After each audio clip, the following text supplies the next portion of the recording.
चलो सवेरे वाल लंग सुनाई तो 100 रुपया इकट्ठा की दी हाँ पुत्र कल क्या थी आवी धोवण को ना धोवण चंगा पूछण के ना पूछण चंगा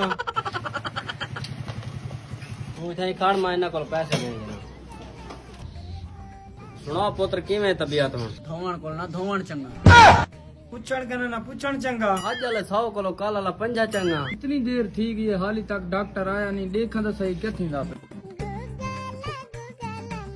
धोवण को ना धोवण चंगा पूछण के ना पूछण चंगा आज वाले 100 कोलो काल वाला 50 चंगा धोवण को ना धोवण चंगा पूछण के ना पूछण चंगा आज वाले 100 कोलो काल वाला 50 चंगा अंदरों खोलता वो बाहर चंगा कौन यार सवेर तो शोर बजे खड़ा देखा तो सही कौन है